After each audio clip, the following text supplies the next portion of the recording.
reward, ideology, compromise, and ego. Sometimes the compromise is changed to coercion. Those are your kind of main areas of how you're going to recruit the asset. Usually, the most common one is money. It works in the majority of instances, and whether that's somebody who's in debt or whether it's just somebody who's greedy. Not many people want to turn money down, especially if it's something that's very simple. My name's Mike Lander, and you're listening to Higgle, the B2B Sales Club podcast, where we bring you actionable insights about sales RFPs, negotiations, and difficult procurement discussions from sales leaders, brand leaders, and procurement leaders. Please subscribe to get updates when new episodes are released.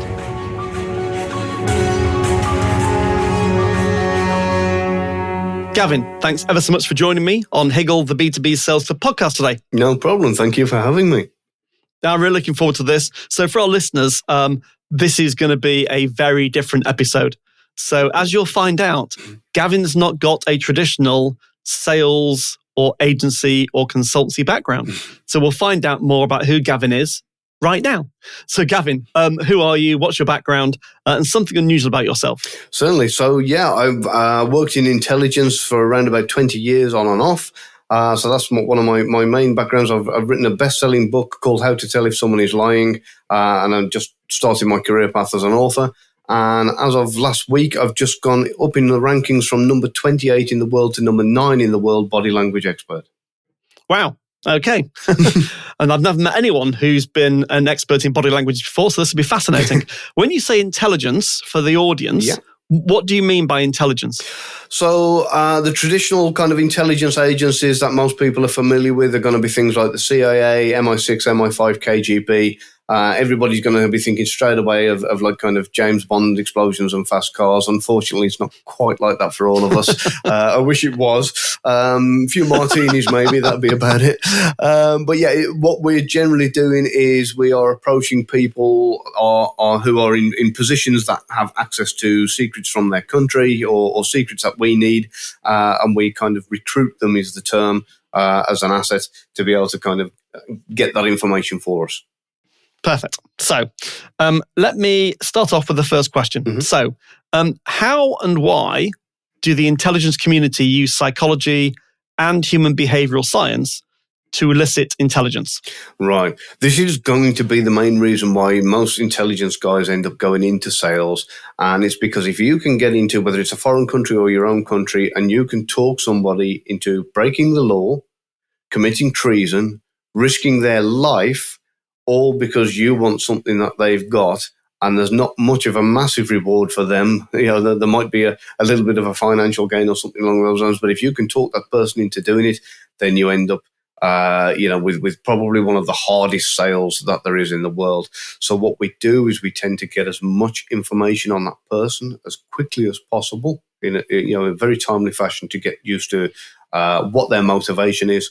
And when we know what that motivation is, then the psychology behind it and the profiling behind it will allow us to pull the right levers, as it were. And so how do you find out quickly what someone's motivations are? Is it just like innate, instinctive, or are there tools that you use? A little bit of both. And again, it depends what agency you're working for. So MI6 tend to go down a slightly different route, and they tend to hire people who already have an innate ability to be able to look at most people, judge and read them. They can help them to hone those skills, and they teach them the psychology side of it, whereas CIA have a different approach, and they will hire somebody who's just a blank slate, and they will train them in absolutely everything they need to know, on how to do it. So to do it in a timely fashion, what they'll tend to do usually is look at their personality type, and you can usually get that from a person within minutes, whether they're an intelligence-based person, a strength-based, pity, acceptance, recognition, whatever the case may be. You can usually. These things are generally on display for us to figure out what that person is. Oh, so just dig into that a little bit more. Sure, yeah. So you reeled off about 6 or 7 different personality types, and you said you can tell pretty quickly what kind of person they are. And I'm like, whoa, can you really? Yeah. So, I mean, again, some people you do have to probe a little bit. Some people it's a little bit more obvious. Like, so hypothetically, if they're a recognition-based person, then this is going to be the person wearing all the Gucci They're going to be somebody who they want recognition by the people around them, so they're going to be in the bikers clubs or the bowling club or whatever, that kind of thing, and they will have the fleece with the logo on it and that kind of thing. And the recognition, look at everything from the jewelry, the Rolex, the car they're driving. Are they doing something that's head turning or to grab attention? And that's like kind of your recognition type person. And again, you can go into all the different personality types. Strength, you're looking for somebody who's obviously visually visiting the gym. Are they wearing muscle T-shirts? Are they aggressive? Are they the kind of people who brag about, oh, you wouldn't come and touch me, and this kind of and it doesn't even have to be physical strength. It could be mental strength. Trying to dominate a room, as it were. So there's lots of different of these personality types, and if you do look for them and look for the cues, they are there. And again, it'd take me kind of too long to go through everything you're looking for on everybody. But you can generally get to grips with the personality type, and then from that personality type, then you then will be able to figure out what's motivating them. And this is going to sound really, really grey for a moment. If you understand that most people's, in fact, pretty much everybody's personality type is generally stemmed from hurt and insecurity. And I know this sounds really, really dreadful, and I don't want to go down a grey path. But what happens is no. But interesting. Yeah, these are people's coping mechanisms. You see. So if they weren't accepted as a very young child, they will do whatever it takes to get accepted as they grow, whether that be going to the gym and building out because they were the skinny kid, or whether it's wearing the latest brands because they whatever it was that got them their kind of recognition or made them feel better about themselves to cover that hurt and insecurity. So leading us away from the grey path, and even though those can be used as levers, you don't want to be going down the road of looking for the hurt and insecurity. What you want to be doing is you want to be going down the route of recognizing their personality type and rewarding what that personality type is. If it's a pity personality, for example, rather than saying, oh, get over it, you need to say, oh, that sounds really rough. I don't know many people who could deal with that the way you are. And it gives them that little bit of a dopamine rush to kind of then associate it with you and what you're doing. So does that make sense so far? Have I done a good enough job of Yeah. So it's what the kind of the non-trained people in the audience, which includes me, would be. So I'd call that empathy. Mm-hmm. Is that what I try and do is if I meet someone, I'm trying to tune into what kind of person they are. Mm-hmm. I'm trying to empathize. I mean, like all salespeople, we're trying to find out, what motivates the other person and what they're interested in and what their issues are and what's gone well recently and find out more about them. So I'm trying to empathize with someone. Yeah. And of course, one of the hardest things that a lot of people don't get when it comes down to this is most people will try empathizing from their own perspective, what they would do in that situation or how they would feel about it. And instead, you do have to really kind of understand the person that you're talking to. So rather than looking at it like kind of, what do I do to empathize this person? You need to get under their skin a little bit and say, well, what kind of person are they? What are they after? Do they want recognition? Do they want pity? Do they want acceptance? Do they want, and then kind of dangle the carrot for that rather than kind of saying, oh, well, if I were you, and people go down this road of giving advice of what they would do. And 9 times out of 10, the person on the receiving end, they don't want to hear that. They know intellectually what they should do or whatever the case may be, but they're not interested in that. They're interested in somebody giving them a pat on the head or telling them how strong they are, how intelligent they are. So, and also I think what we're trying to do is we're trying to be with people that are like us. Mm-hmm. And so if you've got someone who's giving you advice as soon as they meet you, A, they've not built any trust, mm-hmm. and B, they're not someone like you. Because if I'm not the kind of person that would give someone advice. I wouldn't give you a load of advice about anything.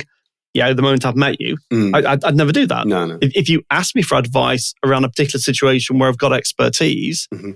then I would elicit, what I find across many circumstances that look like your situation. Mm-hmm. Even then, I wouldn't tell you what you should do because my experience is human beings hate being told what to do. Oh yeah, without doubt. I mean, it's one of the worst things you can do is actually, start giving advice to somebody who hardly knows you, because straight away they're on the back foot of, well, what makes you better? So what makes you so, in a position to kind of give me advice? Well, how is your life perfect? On the flip side, if you reverse that, the best thing you can do in most situations is actually ask somebody for their advice, because of the fact that it then puts them where exactly they're kind of going, oh, this person values my opinion. They're interested in what I've got to say, and so you can go down that route. You generally find asking for advice is a lot more beneficial and helps build a better bond a lot faster than giving it. So in the intelligence services, when someone's on overseas assignment and they're trying to kind of embed themselves into a different culture, in a different environment, different physical part of the world, with a view to gaining intelligence, which they can feed back to their home country. How do you train people to start? I mean, basically, how do you become a spy? Yeah, right. So there's a hell of a lot of training that goes into it, and without going down all the route of the driving and the shooting, that's the obvious stuff. There's a lot of time. Yeah, let's put that to one side. Yeah. There's a lot of time spent on the psychology of things and kind of building relationships and building rapport with people. So when you are training, sometimes you will be given a target, and you'll say, look, this is the person that we want you to infiltrate their life. And the spotter will tell you who. You will go and then find a way to do what they call a smile campaign. That smile campaign turns into hellos and introductions. Eventually, you build up the relationship as friends and infiltrate that person's life. Integrate yourself into their needs to the point where they feel like everything has to have you involved in it. On the other side, they may turn around and say, go out and find somebody who has access to X. And then that's a lot more difficult, because there's a lot more work involved in first you've got to locate the person before you've even started to infiltrate their life.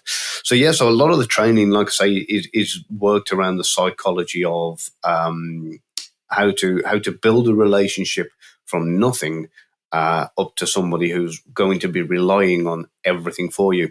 So going back to what I said about a smile campaign, once you've established the person, or you've been told who the person is, you do you figure out what's their POL, or patterns of life. And if you know they frequent a particular bar, or walk the dog on a Sunday morning, or whatever the case may be, you make a point to start with of being at the same place at the same time, and build up that the familiarity. That familiarity helps build. I mean, I don't want to tell grandmother how to suck eggs, but it just literally, like I say, the smile becomes a hello, the hello becomes a what you're doing, and as you step by step you build it up until you end up working off a system. Most people know it as MICE, which is money, ideology, compromise, and ego. Sometimes called rice, reward, ideology, compromise, ego, same kind of thing. And it's just that system is the foundation for kind of then recruiting them as an asset.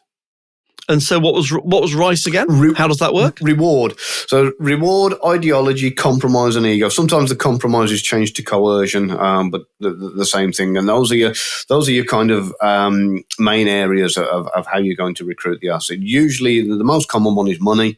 It works in the majority of instances, and whether that's somebody who's in debt or whether it's just somebody who's greedy. Not many people want to turn money down, especially if it's something that's very simple. Yeah.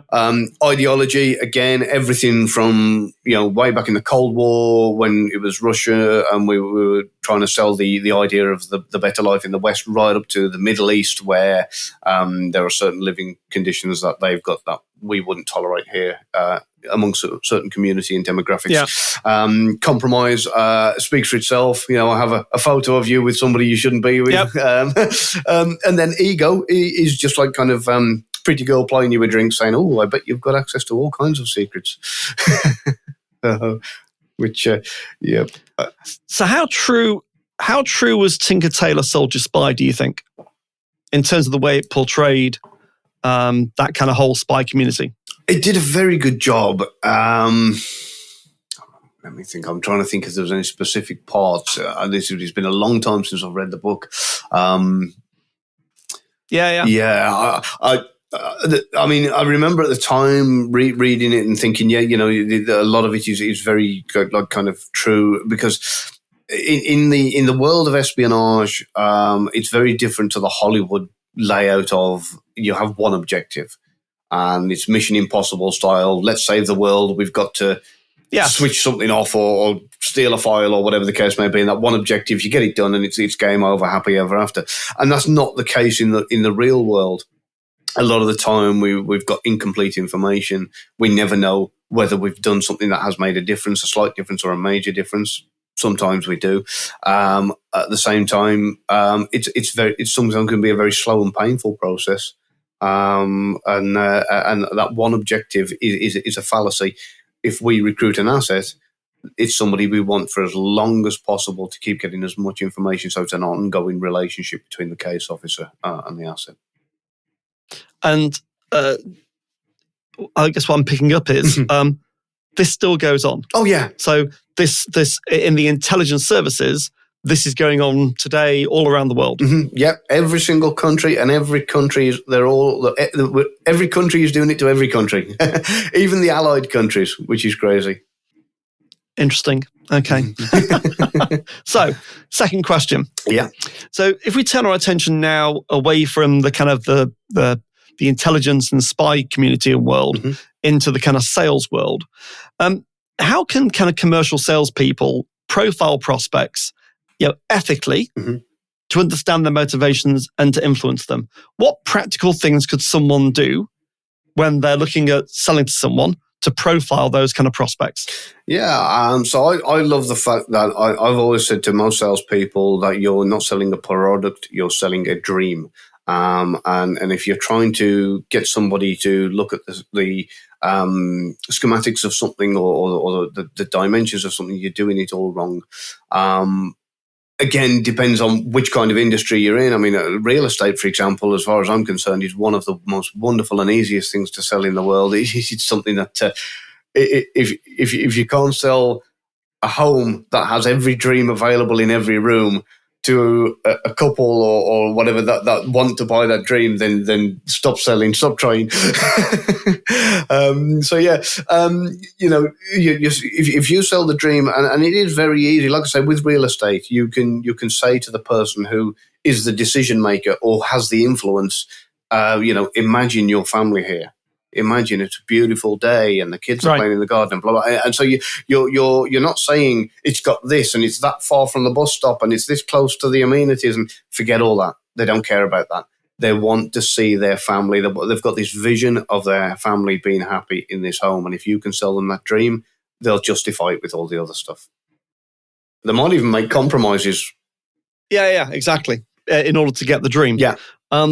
So if we talk about NLP, and for people that are listening, do you want to just explain first of all what NLP is? Sure, and where it came from? Yeah, it was invented by a couple of people, James Grinder and Richard Bandler, who they looked at psychologists and they tried to figure out why some psychologists were having patients that were going for years and years and years with no success. Other psychologists were having patients and within a few weeks or sometimes as little as one session were happy to go on about their lives and problem solved.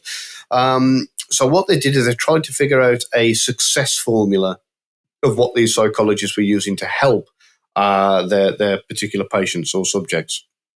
Now, with that, it kind of grew arms and legs because it became more than just being able to help them. It became like kind of how to influence people, how to control your own mind and the mind of others and that kind of thing. So it grew into this massive thing. And NLP itself stands for neuro-linguistic programming, for those who don't know. Right. So it's a way of the brain being programmed through the language patterns that you use. So for those of you who want to use it in sales, especially if you've got like kind of teams of people working and you're wondering why your teams aren't working together, listen to the pronouns that people are using when they're being descriptive. And this is whether this is your customer or your sales team. And it gives you an idea. Again, it kind of loops back to personality type. If they're somebody who is constantly saying, I love to do this, I'd love to work as part of the team, I'd love to get the team to this level, I want this, then that makes them an individually focused person. That doesn't mean it's a bad thing. It doesn't mean they're selfish. It just means that they are trying to do their best as an individual for the group, as it were. Then if they're the kind of person that will use the pronoun you know what I mean. If you go down the road, you will see, rather than the alternative, that's somebody who's externally focused. And they're focused on the other person or the other people in their team. And then again, the same applies with we. This is a group or socially focused person, and that they're the kind of person that will kind of not take charge, but they will want to do as much as they can combined.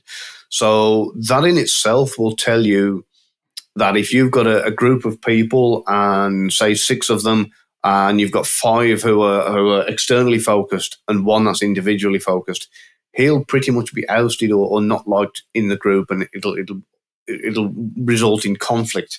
So you want to stick people like that together, and the same applies with your customer. Listen to what their pronouns are that they're using, purely because that will help you to sell to them.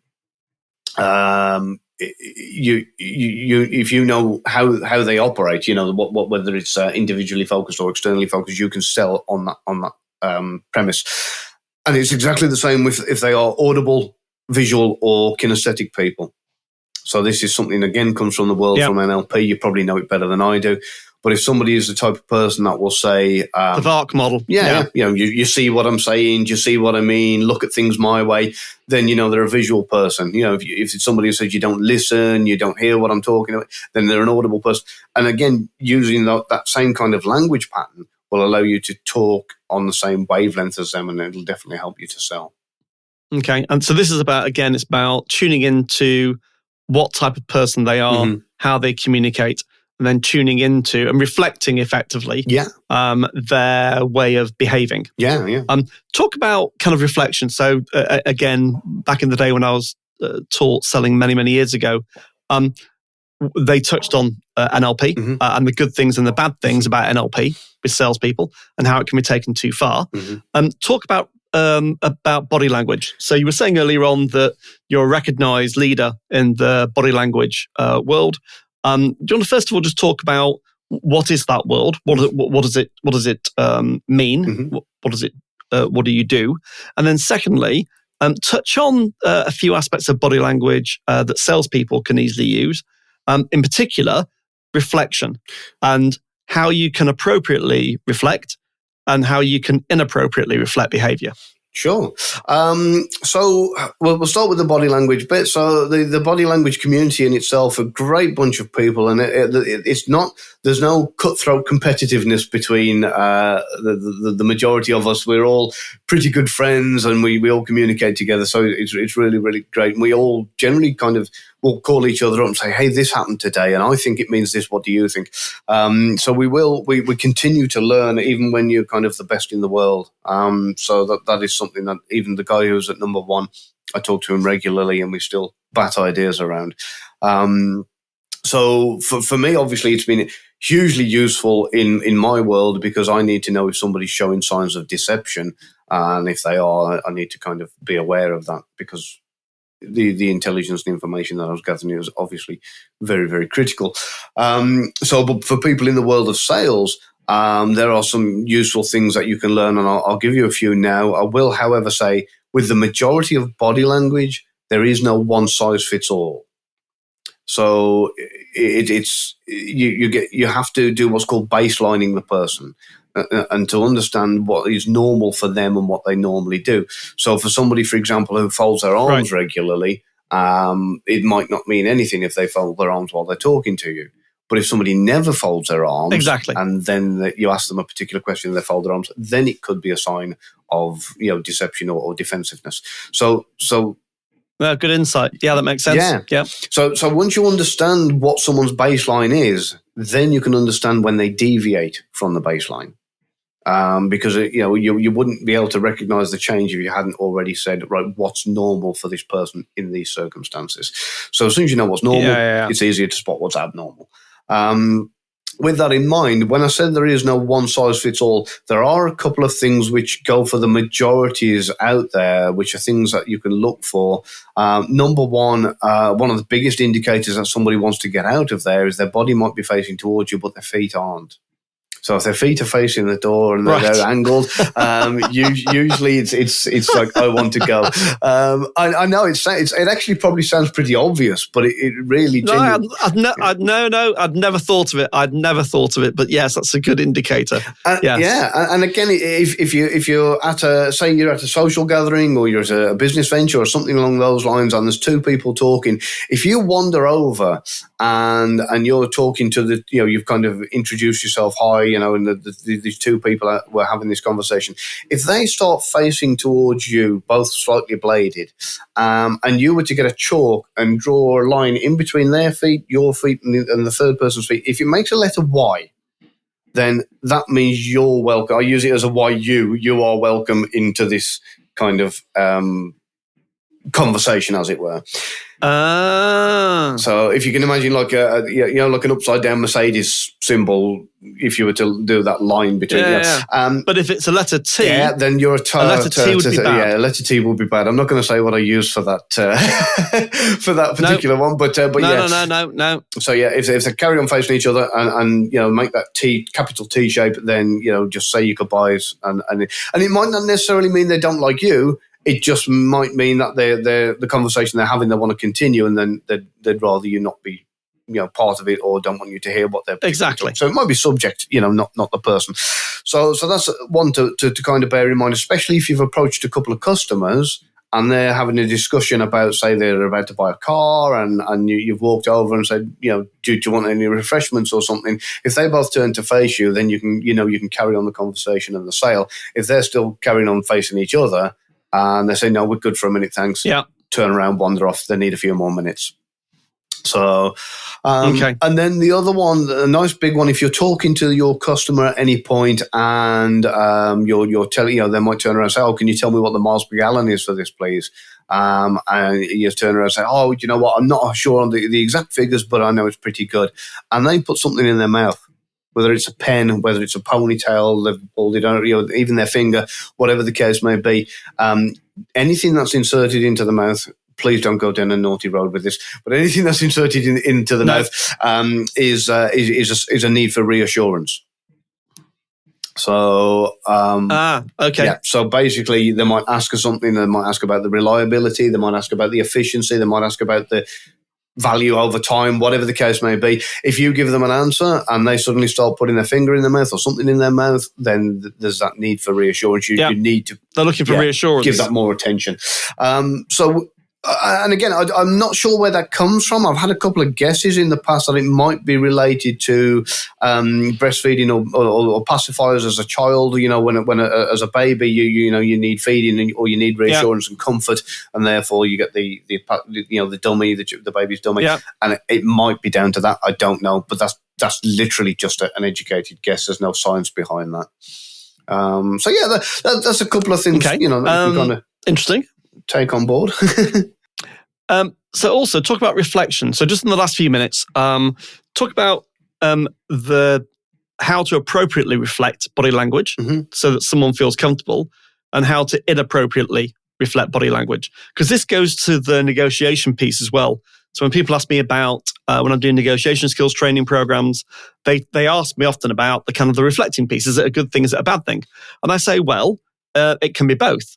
The good thing when you're negotiating with someone, when you're trying to build a relationship and you're trying to build rapport, some elements of reflection are good. But if you over-reflect someone else's body language, it can really irritate someone, and it can move against you in a negotiation. Yeah. If you're going down the mime artist route, the kind of mime in the mirror kind of way you're doing it, then please stop. It's going to do you more harm than good. You basically, you don't need to be mirroring that person exactly for everything. If they, for example, put their hands behind their head, You don't have to do that. If you've got them on their waist, you can just move them out and up a little bit. As long as there's some kind of similar match, it doesn't need to be exact. So don't worry about that. And then the other thing, I'm going to give you a breakthrough in the world of NLP, which is called pace lead. And what this does is, if you're reflecting, if you're whether you're doing what they call mirroring and matching, and they fold their arms and then you fold your arms, right? Then they undo them, then you undo them. Now you've done it twice. You've done 2 paces. Now what you do is lead. Now you fold your arms. If they then copy you, right, you then got rapport with them. You're in rapport. If they don't, then go back to pace. But pace twice. So many people get this wrong. They go pace. And they're like, why aren't I building rapport? And it's because you've gone down this mime artist route again. It's twice.